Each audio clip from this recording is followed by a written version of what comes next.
എല്ലാവർക്കും നമ്മുടെ പുതിയൊരു വീഡിയോയിലേക്ക് സ്വാഗതം. ഞങ്ങളിപ്പോൾ എടപ്പള്ളി പള്ളിയിലാണ് വന്നേക്കുന്നത്. അവിടെ പെരുന്നാളാണ്. അവിടെ ഒരാഴ്ചയായി തുടങ്ങിയിട്ട്. നമുക്കോട്ട് പ്രാർത്ഥിച്ചിട്ടൊക്കെ വരാം. പള്ളിയിലോട്ട് നടന്ന് കയറണതാണ്. കുറച്ച് പൊക്കത്തോട്ടായിട്ടാണ് പള്ളി. ഇതാണ് പള്ളിയുടെ ഫ്രണ്ട്.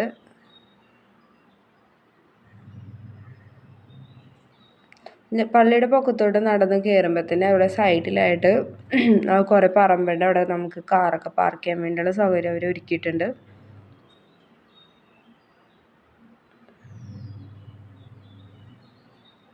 പിന്നെ പള്ളിയുടെ അകത്തോട് ഫ്രണ്ടിലോട്ട് ചെല്ലുമ്പോൾ തന്നെ അവിടെ കുറേ ബോഗൻവില്ല ഉണ്ടായിരുന്നു കേട്ടോ. എല്ലാം അവർ കട്ട് ചെയ്ത് സെറ്റ് ചെയ്ത് വെച്ചിട്ടുണ്ടായിരുന്നു. നല്ല ഭംഗിയായിരുന്നു അതൊക്കെ കാണാൻ വേണ്ടി.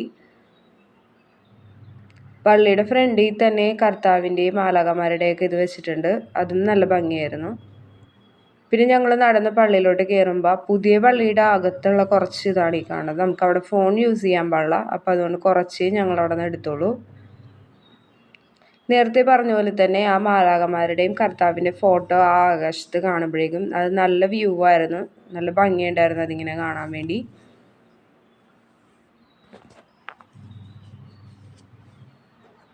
ഒരു വലിയ പള്ളി തന്നെയാണത്.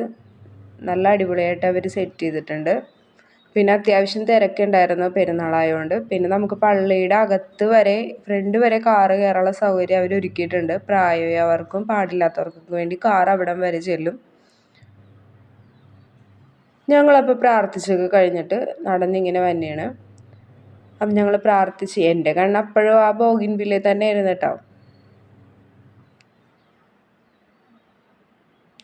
ഞങ്ങളപ്പോൾ പ്രാർത്ഥിച്ചൊക്കെ കഴിഞ്ഞ് തിരിച്ച് വന്ന് അപ്പോഴും ആ ഫോണൊന്നും അവിടെ യൂസ് ചെയ്യാൻ പറ്റാത്തതുകൊണ്ടാണ് നമുക്ക് കുറേ ക്ലിപ്പൊന്നും അവിടെ നിന്ന് എടുക്കാൻ പറ്റായിരുന്നത്. അവിടെ കുറേ ഇതുണ്ടായി നമുക്ക് കാണിക്കാൻ പറ്റിയത്.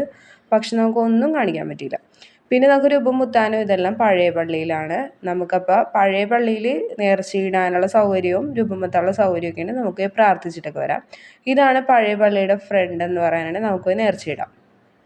അതിൻ്റെ അരികത്തായിട്ട് തന്നെ ഒരു കിണറുണ്ട്. കിണറ്റിൽ നമുക്ക് മുഖം കഴുകുകയും തല കഴുകുകയൊക്കെ ചെയ്യാൻ പറ്റും. പിന്നെ തൊട്ടിപ്പുറത്തായിട്ട് കുറേ കോഴികളെയൊക്കെ ഇട്ടിട്ടുണ്ട്. അതാണ് അവിടുത്തെ ഏറ്റവും മെയിനായിട്ടുള്ള നേർച്ച. അവിടെ നിന്ന് തന്നെ ലേലത്തിൽ കോഴികളെയൊക്കെ വാങ്ങിച്ച് ആ കോഴികളെ അവിടെ വെച്ച് തന്നെ കറി വെച്ച് കഴിക്കുകയാണ് ചെയ്യണത്. ഇത് ഓരോരുത്തരായിട്ട് കൊണ്ടുവന്ന് കൊടുക്കണതാട്ടോ. അവർക്കും നേർച്ച ഉണ്ടാവും ഇങ്ങനെ കോഴികളെ കൊടുത്തേക്കാം. ആ നേർച്ചക്കുള്ള കോഴികളെ ഇതെല്ലാം. പിന്നെ അരികത്തായിട്ട് തന്നെ കുറേ ചെടികൾ അവരവിടെ വിൽക്കാൻ വെച്ചിട്ടുണ്ട്. ഈ വയലറ്റുള്ള ചെടി നല്ല ഇതായിരുന്നു കേട്ടോ കാണാൻ വേണ്ടി. നല്ല അടിപൊളി കളറായിരുന്നു. പിന്നെ തൊട്ടിപ്പുറത്ത് ഒരു ഇതുണ്ട്. വേറൊരു രസമുണ്ട് കേട്ടോ. ഒരു കുഞ്ഞ് പ്ലാവിൽ ഒരു കുഞ്ഞ് ചക്ക ഉണ്ടായിക്കണേ. എനിക്കത് വാങ്ങണമെന്ന് ഭയങ്കര ആഗ്രഹം ഉണ്ടായിരുന്നു. പക്ഷെ നമ്മുടെ ഇവിടെ കൊണ്ടുവന്നാൽ പിടിക്കുമെന്നൊന്നും അറിയില്ലല്ലോ. പിന്നെ അതിൻ്റെ അനുസരിച്ചുള്ള വിത്തുകളും ഇവിടെ കൊടുത്തിട്ടുണ്ടായിരുന്നു.